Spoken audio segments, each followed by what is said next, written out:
is we're going to prepare racks of lamb for service. Now what we're going to do with these first of all is we're going to trim them out and get them ready. Now what I did earlier on, I will create another video for you fairly soon in when you actually get in a full fair end of lamb. Now this is a rack of lamb. This is a rack of lamb. This is not how it arrives in, okay? Now it comes in as a fair end of lamb and it becomes a rack of lamb after you do the preparation on it. Now I'll go through, as I said, with a separate video for you in relation to how to prepare the lamb from becoming a fair end into a rack, okay? Now, but what I've done anyway here is to leave the remaining portion of this here for you that you can actually follow through. Now, first thing is we have removed here the shoulder blade here, okay? This has already been taken out here.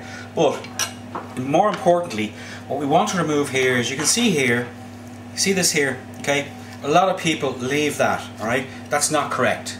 That's bad presentation, it's bad butchery, and it's just bad overall. Now what this is the actual fell. This is the skin that sits on top of the fat of lamb, okay? Now I'll show you what I mean by here when I actually just lift the corner with the blade here. Now you can see here, okay? See the way that? Now, two ways of doing this. You can do it the slow way, alright, which is actually pull the fell away as you're moving down over the back of the lamb here like so. And when you get to a certain point, just get yourself a cloth, hold it down, wrap the fell, and hold down the cloth here like so, wrap the fell in it and just pull.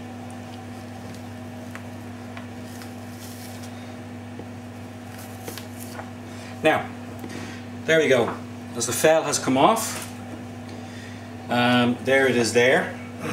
Excuse me. You can see that we have removed this completely from the back. Now what we have here, now we have something that we can work with in relation to presentation, but also we can work with in relation to sealing the actual back of the lamb. Before if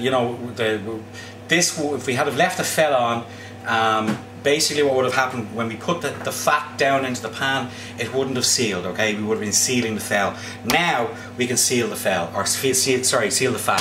So now, to trim off the rest of the rack, here we go, in relation to, we've got here, we have some sinew here that needs to be removed.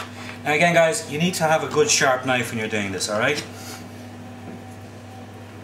And don't, go crazy with the actual amount of trimming that you do.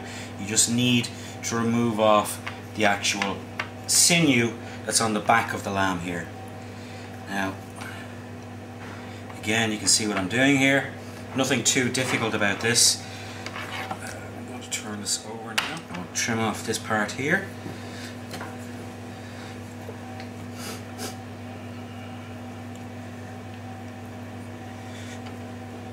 And again, I'm using the area of, you can see here, we've removed it cleanly off there. We haven't taken any lumps out of the meat.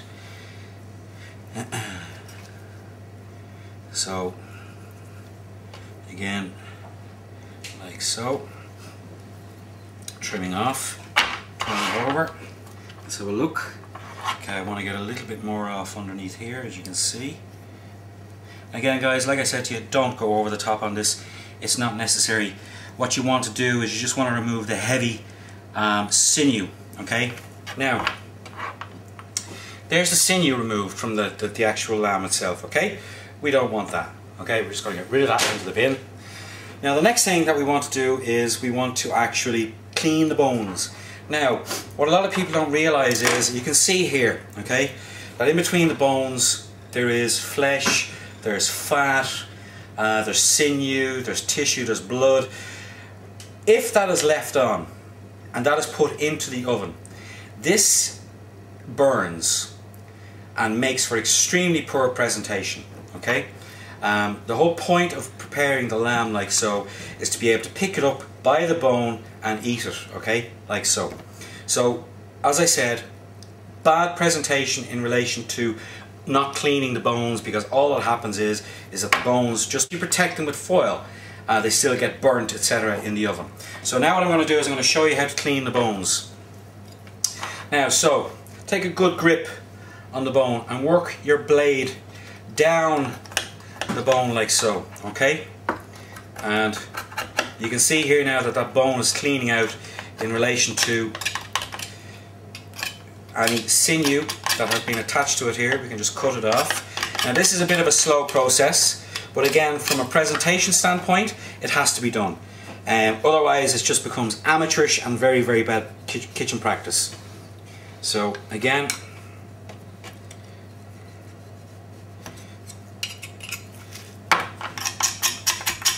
so we're scraping the bones down here now like that, and we're removing all of the actual remaining rubbish that's on that bone there. Now you can see there from that bone that it is much cleaner. It's makes for much better presentation.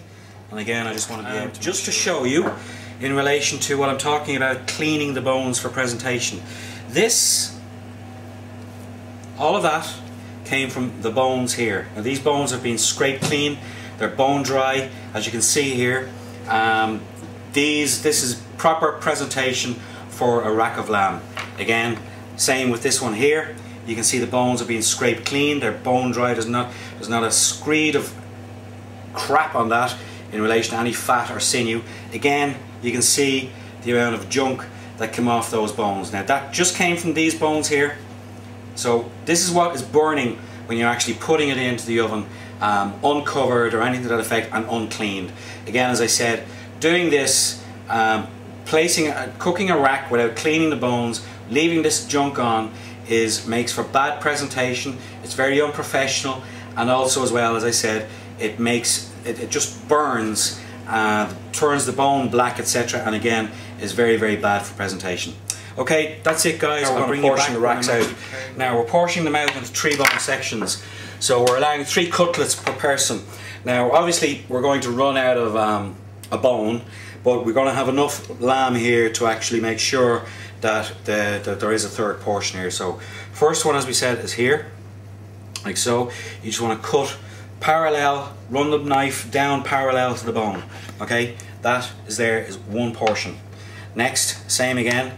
Now what we're going to do here is the same thing, parallel to the bone, as you can see there. Now we have 3 portions.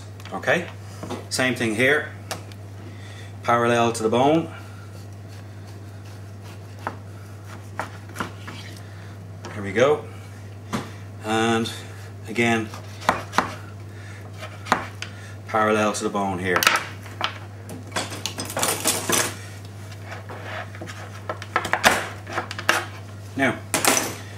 Now what I want to do is I want to get these ready, and what I'm going to do is we're going to put a fresh rosemary and herb crust on this. Okay, so to help us in relation to getting the crust to stick, we're going to be putting a French mustard, a Dijon paste, across the back of this. So what I want to do to actually get the mustard down into the actual the flesh itself is I want to cut just barely across the skin like so. Turn it like so. Again, what I'm making here, for a better word of it, is a crisscross. Again, again, and again, and again, and again, and again, like so. And follow through like so.